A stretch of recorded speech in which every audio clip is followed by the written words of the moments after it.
The boys just gave us one of the most emotional deaths of the entire series. And while I think this is a really strong episode with some genuinely great performances, I also have one major problem with it. This is the penultimate episode, and somehow it just doesn't feel like one. What's up, y'all? Welcome back to another episode of Surfing the Stream. My name is Matt, and I am here to discuss The Boys' final season, episode 7. Overall, I thought this was a good, solid episode, great performances, some meaningful character development, a genuinely impactful death at the end of the episode. But as the second to last episode of the entire series, I'm left a little concerned with it. First off, we'll start with Homelander officially abolishing the Seven. And I think this should have hit way harder than it actually did. And that's one of the growing criticisms with a lot of things that is going on with season 5. And I get it. It's not that much of an emotional moment to abolish the Seven.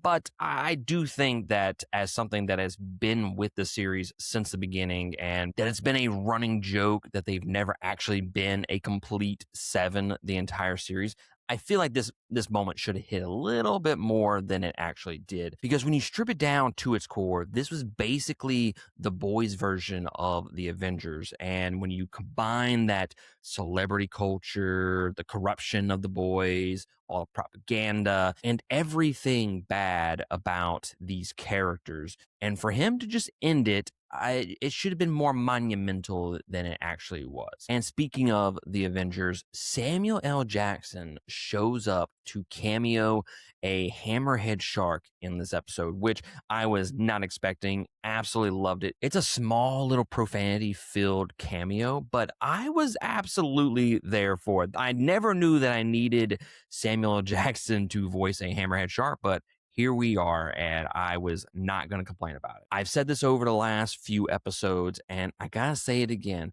I still do not care about Ashley. I know some people love that chaotic energy that she brings to the show, and they see her, like they see the comedy with her and whatnot.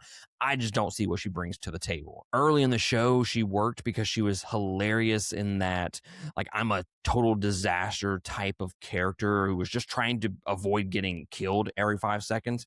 But now I don't think she's all that compelling of a character. Every time the show cuts to her, I'm kind of just waiting to get back to something more interesting or literally anything else other than her storyline. Now, maybe the finale proves me wrong in that regard, and I will eat crow when that happens. But as of right now, she's just not doing anything for me. One of my favorite scenes in this episode was between Homelander and Soldier Boy, which is legitimately just about everything that these two characters have done in season 5. Is probably the best part of season 5. Soldier Boy telling Homelander that he's leaving was such a great moment.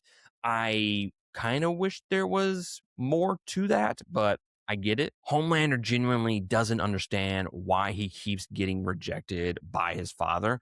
It makes total sense for both of these characters. One, for Soldier Boy to just leave, and then Homelander to constantly get rejected and feel like, what else do I need to do? I'm a god. Why am I being rejected yet again?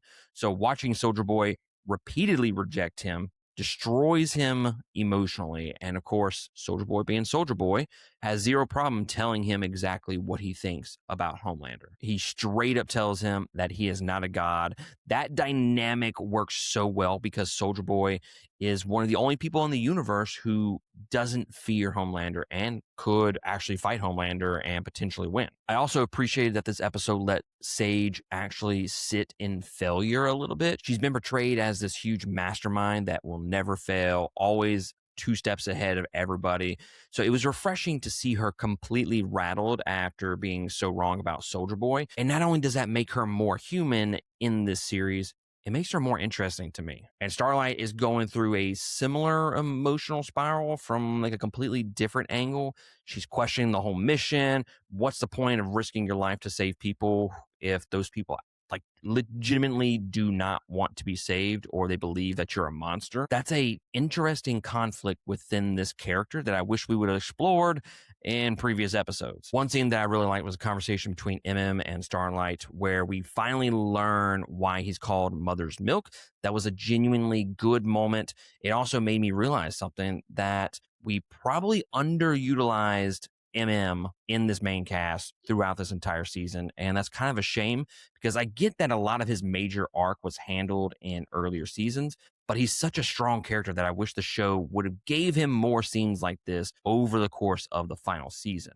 And then we have Frenchie. I said a few reviews ago that the heavy focus on Frenchie and Kimiko's relationship probably meant that one of them wasn't making it out of the season alive. And unfortunately, here we are. Homelander kills Frenchie just absolutely worked for me emotionally because unlike some deaths that rely purely on the shock value, this one had some groundwork behind it. We've known Frenchie since day one, but more importantly, this season really put in the effort to deepen that relationship with Kimiko. And his final scene was well done, like genuinely well done. One of the better performances and scenes of the season. And Karen Fukuhara, I'm probably saying that wrong, absolutely crushed the emotional fallout of that. And the devastation felt real. And you felt connected to her character in a way. One of the strongest performances of the season for sure. Overall, this is a good episode. Strong performances, emotional moments, some meaningful character development. But as a penultimate episode, this feels like an episode that belongs around the middle of the season, not right before the grand finale. Because with only one episode left, I still don't feel like we have enough of these storylines wrapped up, which is going to hurt the finale, I'm assuming. And I really hope that the finale doesn't end up feeling rushed because the season spent so much time taking some detours. But I can almost guarantee that's what's going to happen. But guys, let me know down in the comments below what you thought about episode 7 of The Boys. How do you feel about Frenchie's death? How did it hit you emotionally? Let me know down below. And while you're there, hit that like and subscribe button. That's really going to help us grow this channel. And hit that notification bell so that you know when I drop the next episode of The Boys. But guys, that's going to be it for me. I will catch y'all next time on another episode. Laters.